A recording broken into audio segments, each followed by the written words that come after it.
लगता है नीचे वाले दंपति मुझे बिल्कुल चैन से नहीं रहने देंगे। हर वक्त सिर्फ काम वाली के साथ कचर कचर। पिछले 50 सालों में एक छिपकली को भी नहीं डराया मैंने, सिर्फ अपनी एनर्जी बचाने के लिए। खाओ पियो सो जाओ, डराने वाली मेहनत करके तबीयत खराब मत करो। ये था मेरा आदर्श। अब मुझे इस फ्लैट को छोड़कर जाना ही होगा। हे भूत राजा, हे भूत राजा, जल्दी उठा लो मुझे। क्यों जी, इतने दिनों बाद याद आया भूत राजा का नाम? बड़े मजे से छिपकर इतने सारे साल निकाल दिए। अब तो तुम जाल में फंसी गए हो बच्चों। क्यों? पता नहीं किस जाल में फंस गया हूँ मैं। और आप कौन है भला? मैं भूत राजा का टैक्स कलेक्टर हूँ। ये जो तुम भूत बनकर पिछले 50 सालों से इस 2 कमरे के फ्लैट में बैठकर दया करुणा का भूतिया हवा खा रहे हो, उसका टैक्स कौन देगा? कौन देगा? तुम्हारे दादाजी? बताओ मुझे, टैक्स कौन देगा इसका? अरे ओ सर काका, मतलब मैं तो रिटायर्ड भूत हूँ ना, फिर मैं टैक्स क्यों दूं? बताइए। क्यों है? ये जो पिछले 50 सालों से फ्री में हवा खा रहे हो, वही हवा का टैक्स। धूप में अपना भूतिया छाया डाल रखी है, उसकी रॉयल्टी। और नीचे फ्लोर से मछली चोरी करने के लिए अपने हाथ को इतना लंबा किया, उसका भूतिया पावर टैक्स। सब मिलाकर के तुम पकड़ लो 27,000 रुपए। 27,000? जिंदा था तब 50 पैसे के मुरमुरे खरीद कर 10 लोगों के परिवार में मिल बांट कर खाता था। इस मौत के खटिया पर इतने सालों से आलस करके गुजार दिए। मेरे पास इतने पैसे कहाँ से आएंगे सर? ऐसा नहीं है तो आज रात 12 बजे के बाद सीधे नरक के जिम्नेशियम में भेज दूंगा और 24 घंटे यमदूत मिलकर तुमसे पुशअप्स करवाएंगे और कुश्ती लड़वाएंगे। हाँ, रात के ठीक 12 बजे मैं आकर टैक्स ले जाऊंगा, या फिर तुम्हें अरे बाप रे, 27,000 रुपए और ऊपर से जिम। एक बार पुशअप करते ही मेरी हालत खराब हो जाती है, और अगर वहाँ पुशअप मारने गया तब तो मैं मर ही जाऊंगा। और कोई उपाय नहीं है क्या? अब मेरे पास सिर्फ एक ही उपाय है। मैं इस घर में बहू बनकर आई हूँ, और अगर पूरा दिन सिर्फ काम ही करना पड़े तो आज से मुझे भी हर महीने तनख्वाह दिया करो, समझे? कहावत है ना, खुशी में रहो तो भूतों से मार खाओ। मेरी हालत भी वैसी ही हो गई है। किस मुहूर्त में तुमसे शादी कर ली थी मैंने? सुनिए, मेरे होते हुए और कोई भी आपकी खुशियाँ नहीं छीन सकता मोहन। अरे आप कौन और कहाँ से आए आप? अरे आप लोग मुझे नहीं जानते हैं, पर मैं आप लोगों को जानता हूँ साहब।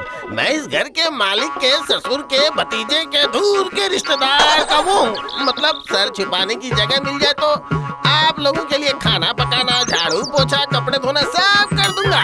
मुझे तनख्वाह मत देना, बस 2 वक्त मछली और जरा मिर्च के साथ चावल दे देंगे तो काम हो जाएगा। अरे वाह, सुना आपने? इसे तनख्वाह नहीं चाहिए, ऐसा नौकर मिल जाए तो किला फतेह। चलो चलो चलो, इसे ही रख लेते हैं। देखने में जरा भूतिया तो है, पर कोई बात नहीं, पैसे तो बचेंगे ना। फिर आप अभी से काम शुरू कर दीजिए, ठीक है? मैं जरा पैर पर पैर रख कर आराम कर लेती हूँ।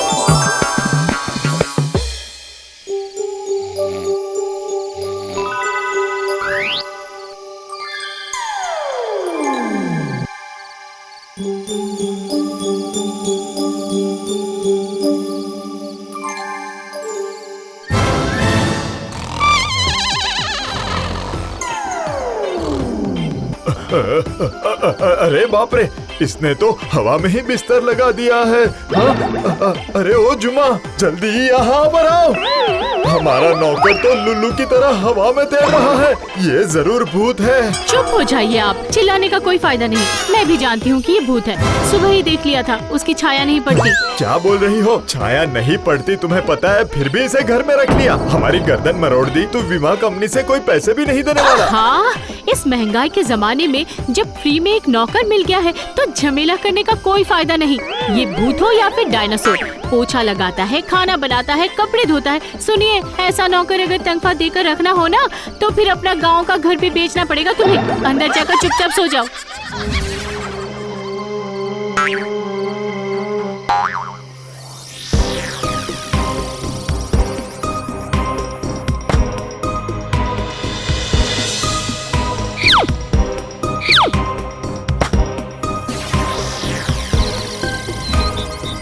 अच्छा तो ये बात है बेटा, इंसानों के पीछे छिपकर सोचा कि तू बच जाएगा, हैं? अभी तेरा असली चेहरा बाहर लेकर आता हूँ, रुक जा अभी।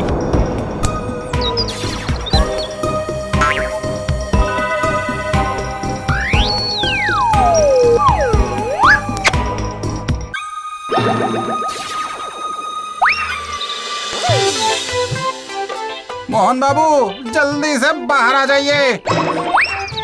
आखिर बात क्या है? हाँ, सुबह सुबह किस बात का शोर मचा रहे मोहन हो? बाबू आपका नौकर इंसान नहीं है, ये भूत है, भूत। इंसान के वेश में आपके घर में रह रहा है, ये रहा इसका जीता जागता सबूत। किसी इंसान का हाथ ऐसे लंबा होकर जलेबी की तरह घुमावदार हो सकता है क्या? बताइए बताइए बताइए, आज क्या, आज ही बताइए।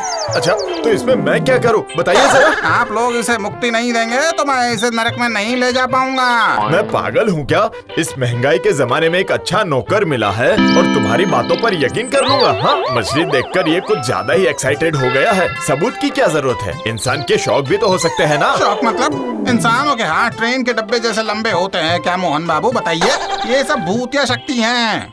लगता है आपकी आंखों के नंबर बढ़ गए हैं। हाथ लंबा होना अगर भूतिया काम है, फिर तो मेरी बीवी को भी भूत कहना पड़ेगा। जब वो बगल वाले घर में झगड़े सुनती है, तब उसका नाक कान सब दीवार की उस तरफ चले जाता है। जाओ जाओ यहाँ से आओ। हाँ, इस बार के लिए तो तू बच गया, समझा ना? मैं तुझे भूत साबित करके ही रहूंगा, हाँ ये याद रखना।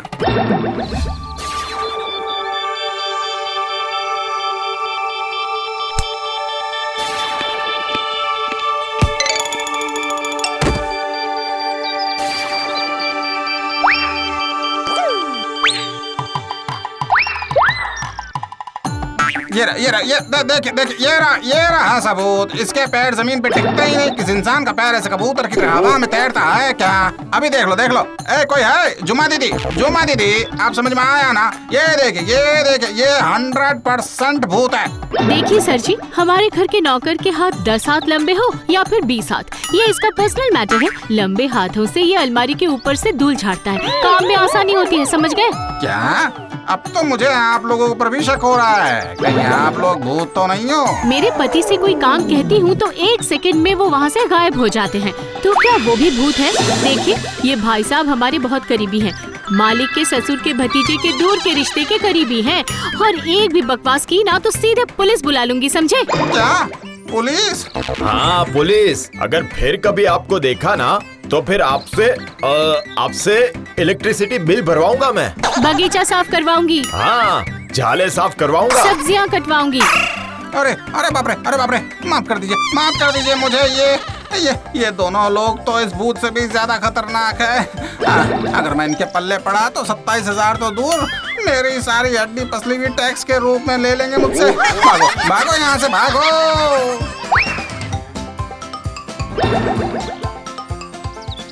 आप लोगों ने मेरी बहुत मदद की है। इसका प्रतिदान मैं इस जन्म में तो नहीं दे पाऊंगा, तो अगले जन्म में जरूर चुका दूंगा।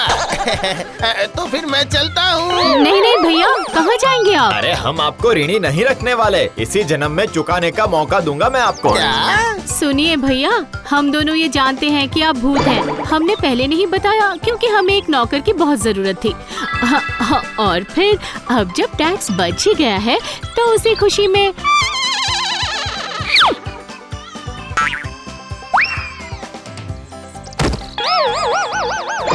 ये सारे पर्दे और सारे कारपेट जरा अच्छे से धो देना भैया। और हाँ, इलेक्ट्रिक बिल, बगीचे की सफाई और खाना बनाना तो है ही।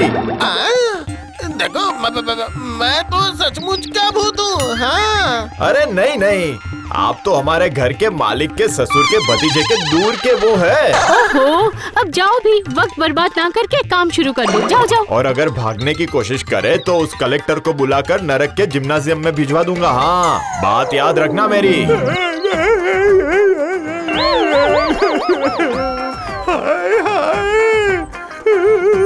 भूतिया टैक्स तो केवल 27,000 था, लेकिन अब तो 24 घंटे हड्डी पसली एक करनी होगी मुझे।